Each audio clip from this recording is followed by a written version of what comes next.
December 2nd, 1944. 0315 hours. The snow along the Siegfried Line fell silently, blanketing the wreckage of twisted steel and shattered pines. Inside a half-collapsed command post near Aachen, Oberleutnant Karl Richter huddled beside a sputtering oil lamp, the dim light glinting off the frost that crusted his field jacket. His trembling hands unfolded a fresh report from Army Group B headquarters, a report that made his stomach tighten. It wasn't enemy troop numbers that unsettled him this time. It wasn't the encirclement threats, nor the relentless bombing raids.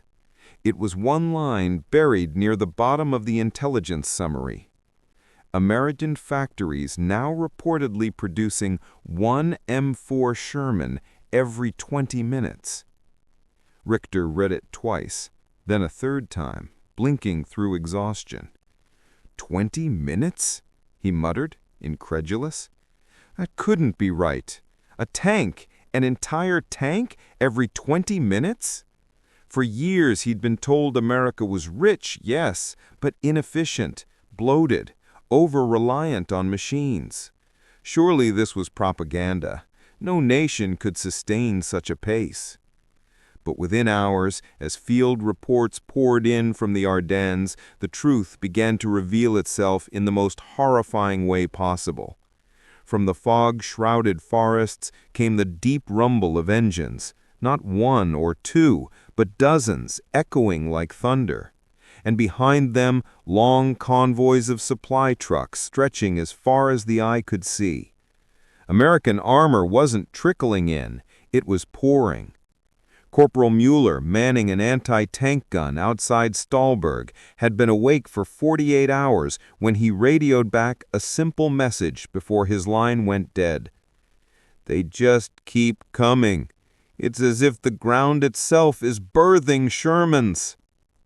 In the cold dark of that December morning, German officers realized something they'd refused to believe for years. They weren't just fighting an army anymore. They were fighting an assembly line. Every 20 minutes, somewhere across the Atlantic, a new tank rolled off a factory floor, fueled, armed, and ready to ship.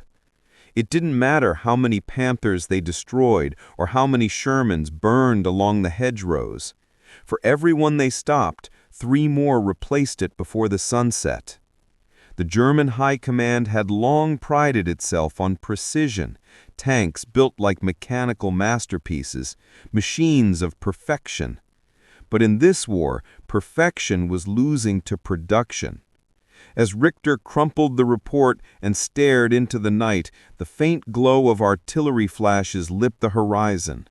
Somewhere beyond that line of fire, American soldiers were moving, not because they were better trained or braver, but because their nation had mastered the impossible, turning industrial might into battlefield dominance. This was not a war of equals anymore. It was a war of output.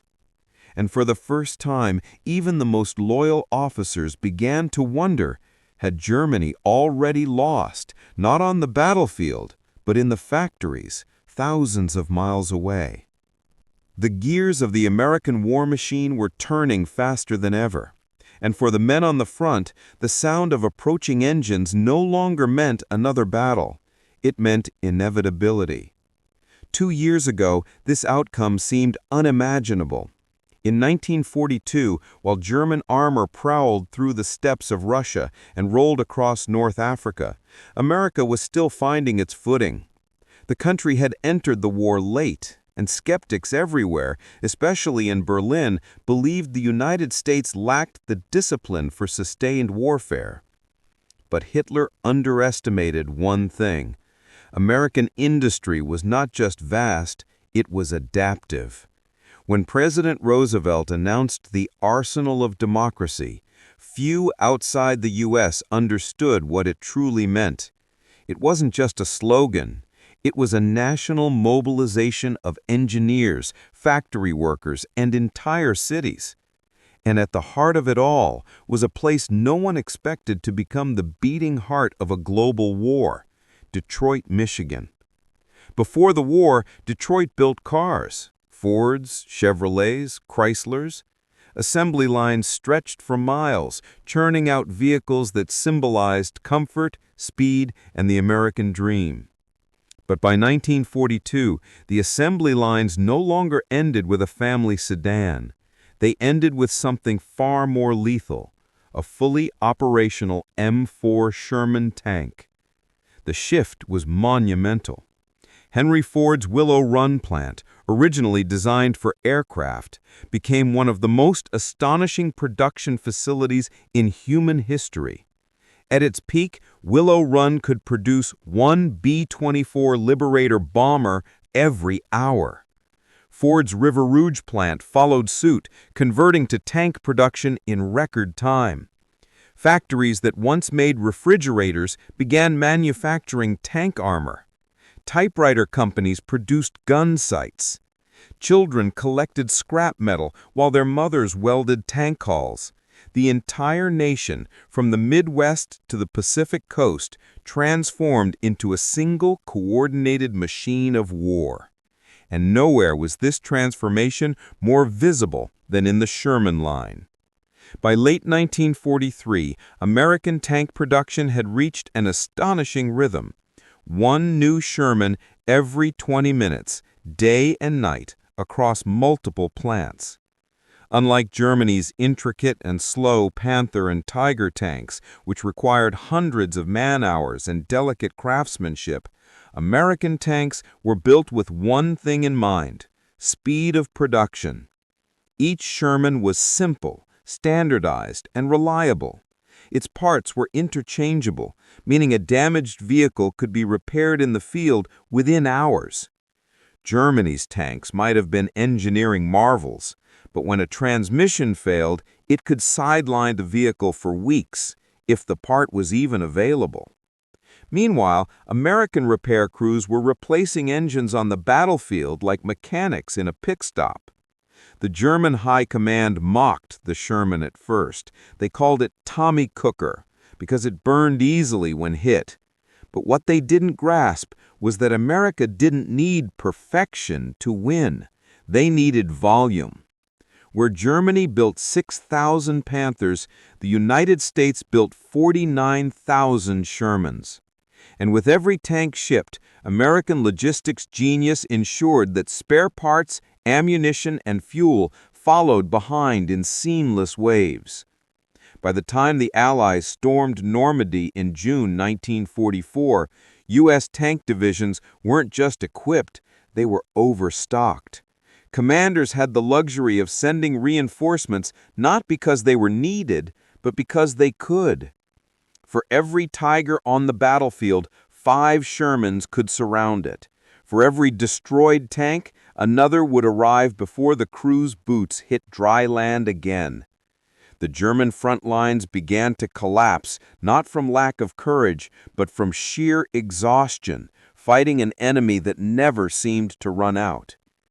In Berlin, the reports became grimly repetitive. Enemy armored columns replenished within 48 hours. Destroyed units replaced faster than reconnaissance can confirm losses.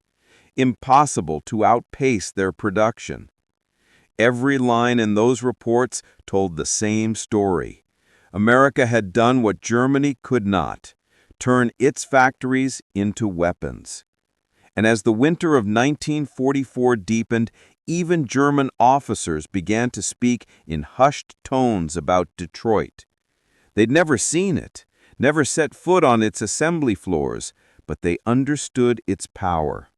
Detroit had become the new battlefield, and America was winning that battle one tank at a time. June 10th, 1944.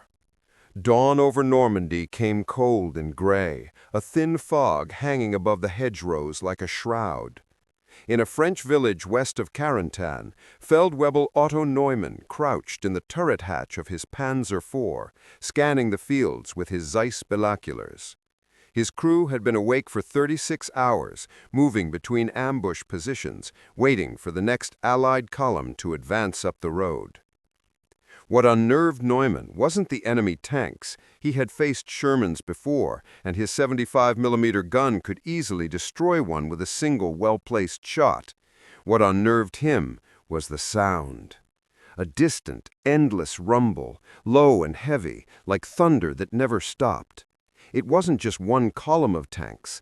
It was hundreds of engines, hundreds of tracks clattering against French soil in synchronized rhythm. Lieutenant Weber, the company commander, lifted his field phone and called Battalion HQ. "They're coming again," he said. "How many?" came the reply. Weber hesitated. "I don't know. It doesn't end." Within minutes, the first American armor appeared at the bend in the road. Olive-drab shapes emerged through the mist, Shermans, half-tracks, and tank destroyers. Behind them, columns of supply trucks rolled in perfect formation, stretching all the way to the horizon. Weber's gunner took the first shot. The shell struck the lead Sherman square in the hull. Flames erupted. The tank burned.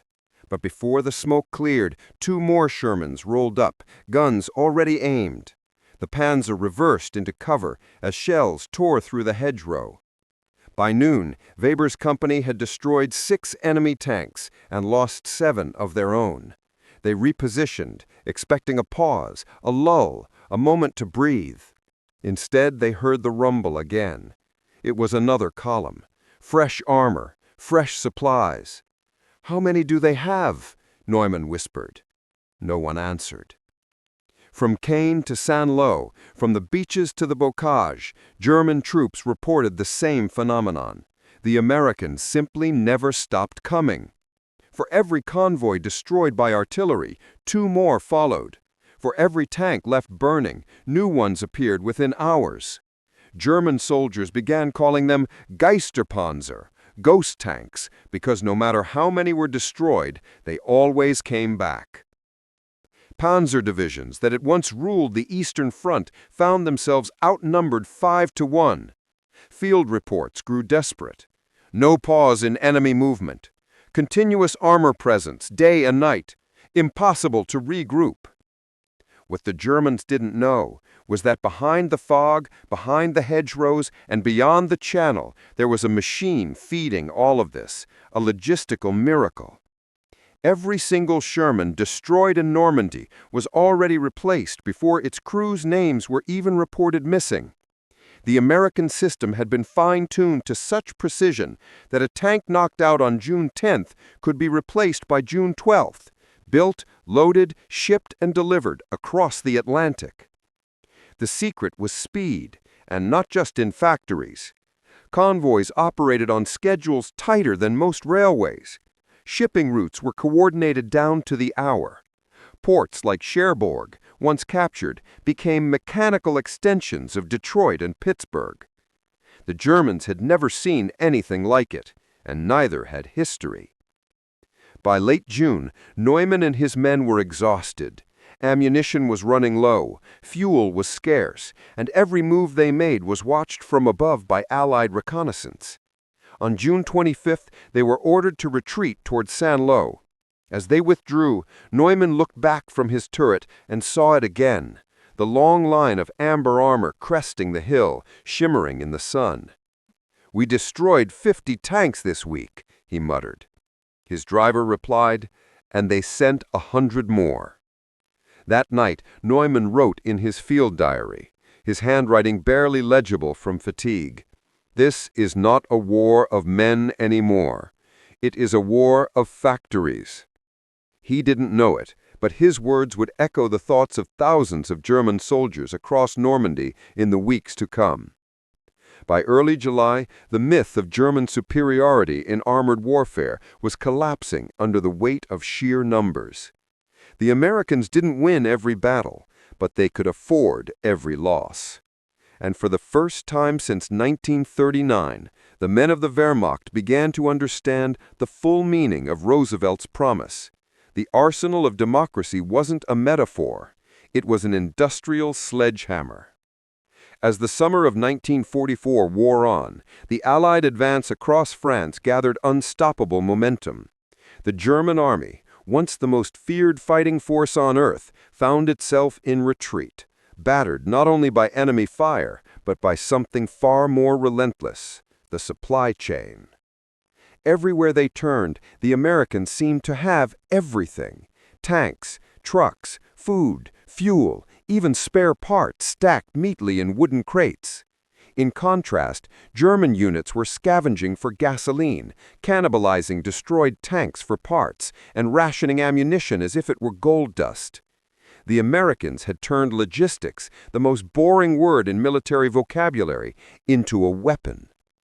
At the heart of this new weapon was a river of steel and rubber that flowed continuously from the ports of Normandy all the way to the front lines, the Red Ball Express. From August to November 1944, this supply system became the lifeline of the Allied Army. Thousands of trucks, most of them GMC 2.5-ton Jimmies, roared day and night along designated routes from Cherbourg and Omaha Beach to the front near Paris, Reims, and beyond.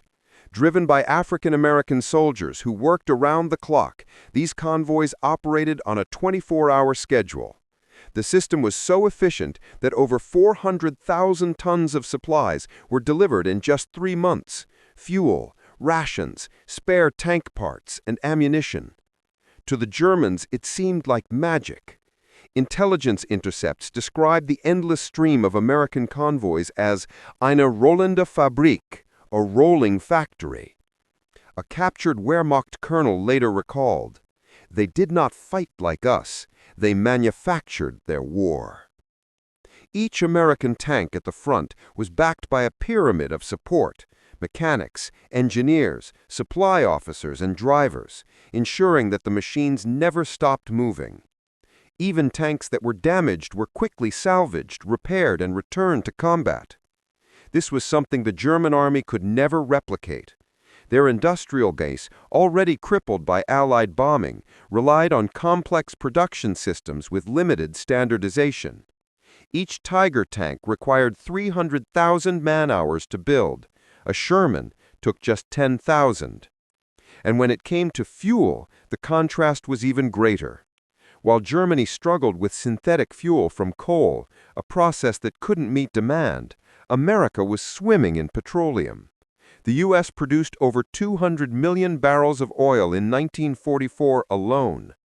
Every truck, every tank, every airplane could run endlessly without fear of shortage. By late August, American armored divisions were advancing faster than any army in history, sometimes covering 80 miles a day.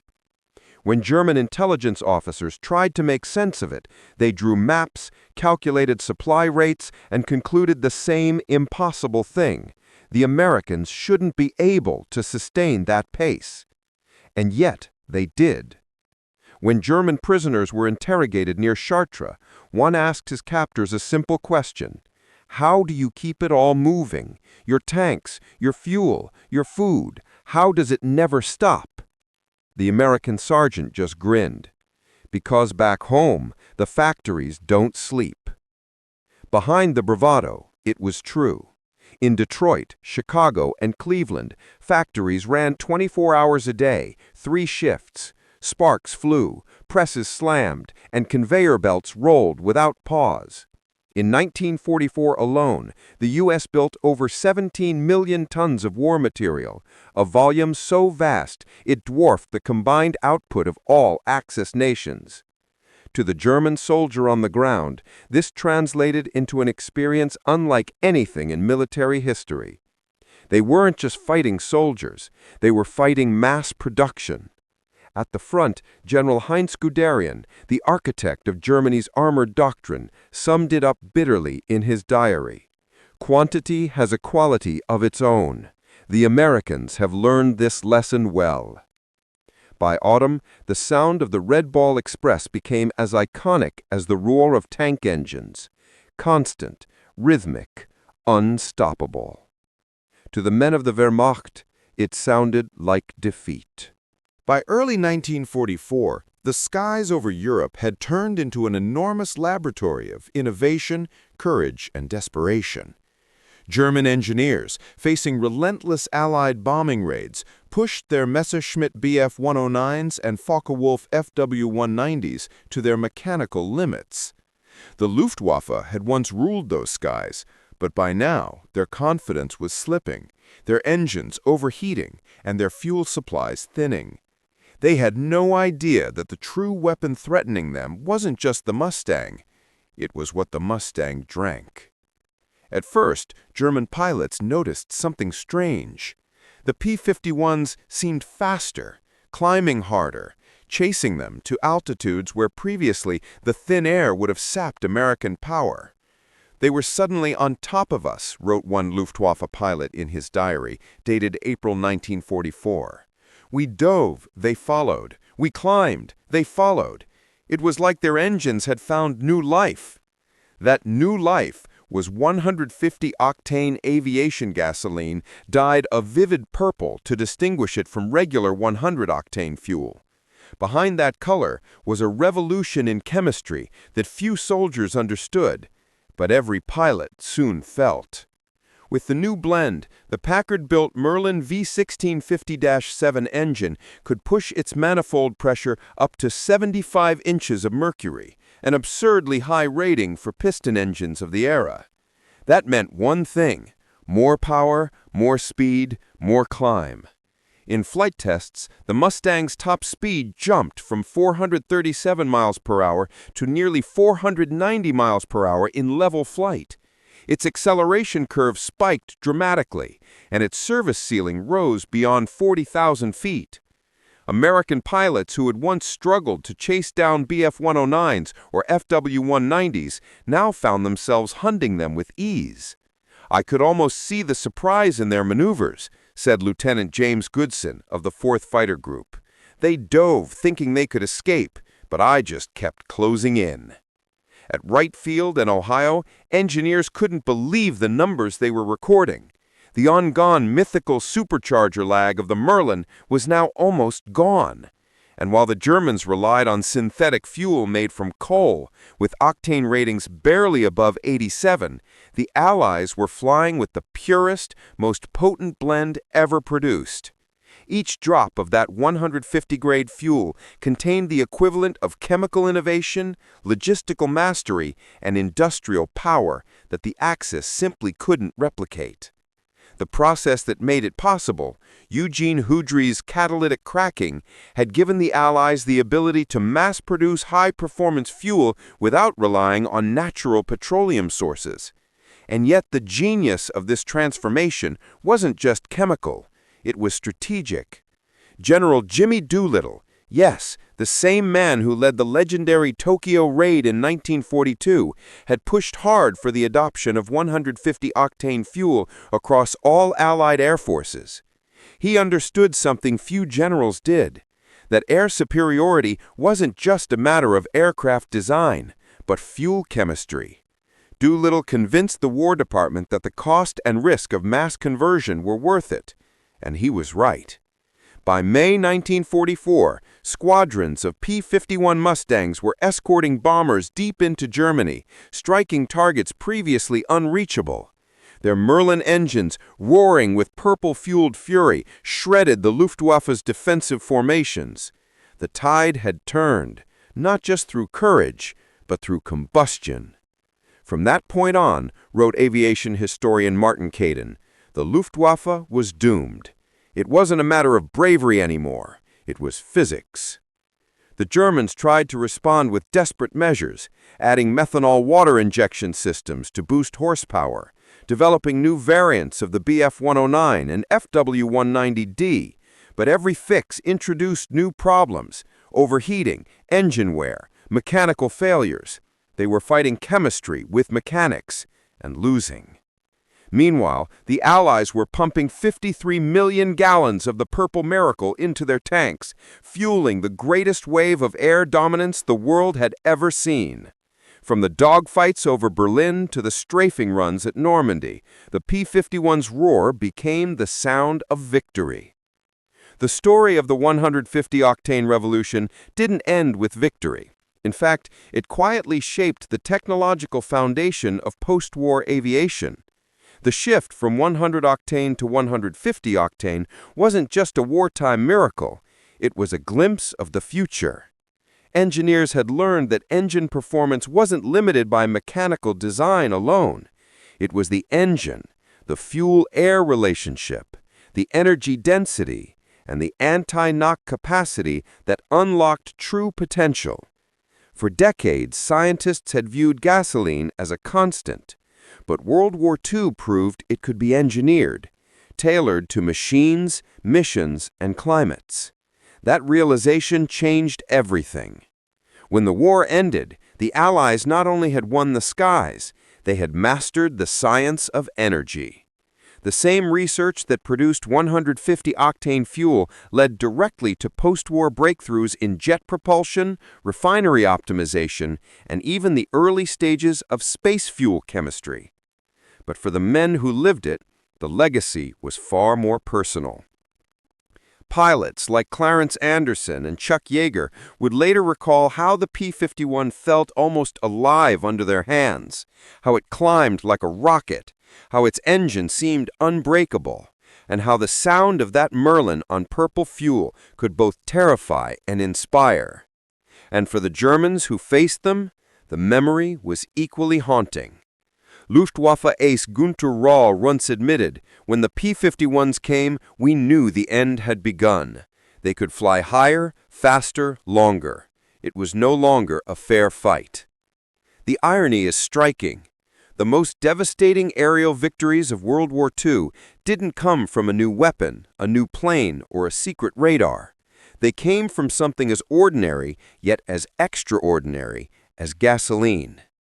In 1945, when American bombers and Mustangs dominated the skies from France to the Pacific, few understood the full story. It wasn't until after the war that the classified fuel experiments at Wright Field, the refinery breakthroughs in Louisiana and Essex, and the industrial mobilization of Standard Oil and Shell were revealed to the public.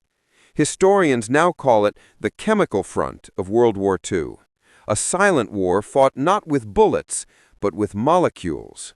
That front decided who controlled the air, and by extension, who controlled the outcome of the war.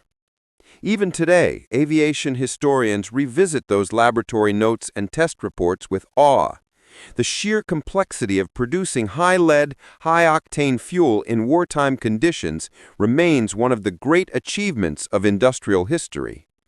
By the time Germany surrendered, the United States was producing more than 100 million gallons of aviation fuel per day. Japan and Germany combined couldn't manage 1/10 of that. That's what true air power means. Not just wings, but what flows through them. By the spring of 1944, the ripple of Detroit's factory floors was being felt from the hedgerows of Normandy to the mountains of Italy. What began as an industrial experiment, an audacious attempt to apply peacetime assembly line precision to instruments of war, had evolved into the beating heart of Allied supremacy. The figures alone were staggering. In 1943, American factories produced 29,497 tanks. By the next year, production lines were churning out a new one roughly every 20 minutes, supported by an ecosystem of over 18,000 subcontractors supplying everything from ball bearings to periscopes. To the German High Command, these numbers were unfathomable. Reports from intelligence officers arriving at the OKH, Oberkommando des Heeres, headquarters, were often dismissed as exaggerated Allied propaganda. "It is impossible," one colonel scribbled in the margin of an intercepted logistics report. "No nation can replace armor faster than we destroy it." But America did. And with each shipment arriving in Liverpool, Cherbourg, and Naples, the Allies' armored divisions grew thicker, faster, and more coordinated. The M4 Sherman had become a symbol not just of mobility, but of relentless continuity. When a platoon of Shermans was destroyed near Saint-Lô, replacements were already en route from depots in southern England, rolled fresh from the factories of Ford, Chrysler, and Fisher Body. An American tanker joked in his diary, "We don't mourn a lost tank. We just phone home and they build another before breakfast." But what truly astonished the world wasn't just the volume of production, it was the coordination behind it. A single Sherman contained over 40,000 individual parts, each designed, forged, and assembled across multiple states before being united under one roof. The Detroit Arsenal tank plant, operated by Chrysler, embodied this miracle. At its height, over 22,000 workers labored in 3 continuous shifts, 7 days a week, forging tank hulls under hydraulic presses and welding turret rings while inspectors moved between assembly lines with clipboards and stopwatches. Every 55 minutes, a completed tank rolled off the line, its engine roaring like a birth cry of American industry. When the Battle of the Bulge erupted in December 1944, that industrial heartbeat proved decisive. While German units struggled to replace their fuel-starved Tigers and Panthers, the U.S. shipped 1,000 replacement Shermans to Europe in less than 2 weeks. Each transport convoy carried a symbol of unstoppable logistics: steel born in Pennsylvania, engines from Illinois, transmissions from Indiana, armor plating from Ohio, all converging on ports that never slept. The arsenal of democracy was no mere slogan. It was a literal machine, one whose pistons, welders, and conveyors collectively dictated the pace of war. In London, General Dwight Eisenhower called it a wonder of civilization. In contrast, a captured German panzer commander was quoted in interrogation reports saying, "We destroy 5, they send 10. We destroy 10, they send 20. It is like fighting a tide." The American automotive mindset turned out to be the war's greatest weapon. Every principle that had once applied to building cars, interchangeable parts, flow production, efficiency through repetition, was now weaponized. Engineers from General Motors, Ford, and Willis brought their assembly line precision to the front lines of war. Even minor inefficiencies were ruthlessly hunted down. If a bolt could be tightened half a second faster, if a gear could be forged at lower cost, it was done. Each refinement translated into more tanks, more engines, more victories. Meanwhile, German industry struggled under constant Allied bombing and bureaucratic chaos. Albert Speer, the Reichsarmamentsminister, would later confess, "We underestimated the Americans. Their genius was not in a single tank or plane, but in their method, an industrial army that fought with machines instead of soldiers." In 1944 alone, the U.S. produced more tanks than Germany managed during the entire war. Even when the Panther and Tiger II rolled out as mechanical marvels, their numbers were too few to shift the tide. While Germany focused on perfection, America perfected repetition. "Quantity has a quality all its own," Soviet Marshal Zhukov once said, and America proved it. The effects stretched far beyond Europe. In the Pacific, tank landing ships, LSTs, carried hundreds of Shermans and light M5 Stuarts across island chains, reinforcing the Marines as they advanced towards Japan. Each new island captured was another reminder that industrial momentum, once achieved, was almost impossible to stop. From the assembly lines of Detroit to the muddy roads of Boston, the sound of machinery became the sound of liberation.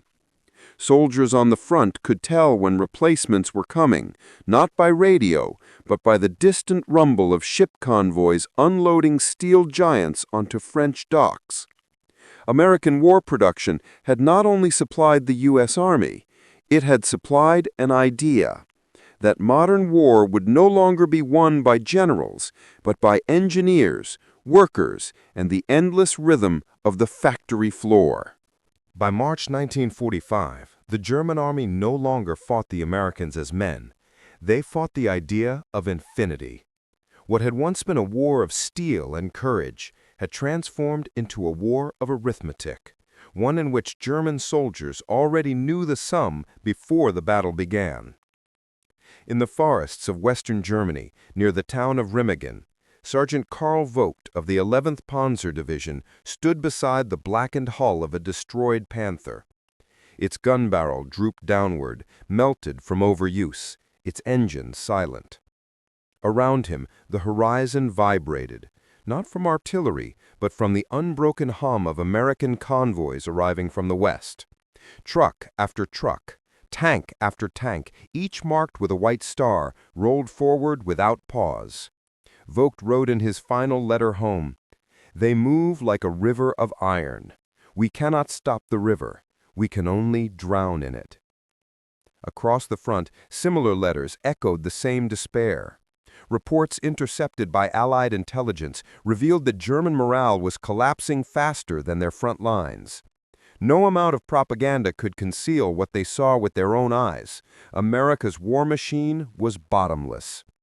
When a Panzer battalion lost 5 tanks in a skirmish, replacements could take weeks, even months. For the Americans, replacements were waiting over the next hill. By this stage of the war, the Wehrmacht's armored divisions were ghosts of their former strength. Of the 2,200 tanks that had crossed into France in 1944, fewer than 600 remained operational. Fuel was rationed to the point that some Panzer crews towed their tanks to the battlefield with trucks, saving the last drops for combat itself. Yet the Americans advanced relentlessly. Shermans, priests, and Pershings crawling forward through mud, dust, and smoke. The psychological effect was devastating. German soldiers began to call the Shermans Stahlwespen, steel wasps, because they always came in swarms. Destroy one, and 10 more buzz toward you. Infantrymen who had once cheered the sight of their own armor now ducked in dread, knowing that every victory was temporary. The tide never stopped.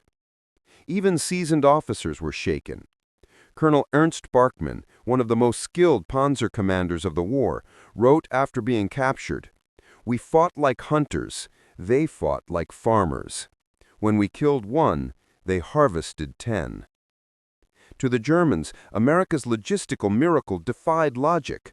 Their entire understanding of warfare, of attrition, replacement, and endurance had been rewritten. They no longer measured strength by numbers of divisions or artillery pieces, but by something intangible: how long the factories in Detroit could keep breathing. Psychiatrists attached to Allied interrogation centers noticed an unusual pattern among German POWs captured between February and April 1945. Many displayed what the doctors called mechanized despair, a state of numbness, a sense of futility in the face of industrial omnipotence.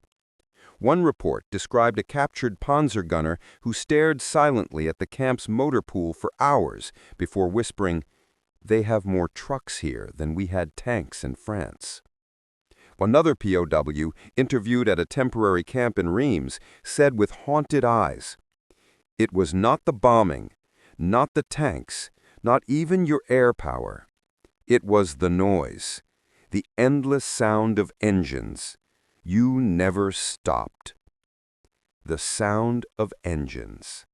That, more than bullets or shells, broke the Wehrmacht's soul. Even Hitler's personal staff began to realize the scale of defeat. In March 1945, as Allied armor closed in on the Rhine, Joseph Goebbels tried to rally the people through radio broadcasts, insisting that America's strength is an illusion. But the illusion rolled on tracks and burned high-octane fuel. It was real, visible, undeniable. General Guderian himself admitted in his diary, "We were fighting a nation of factories. Every soldier was backed by an army of workers."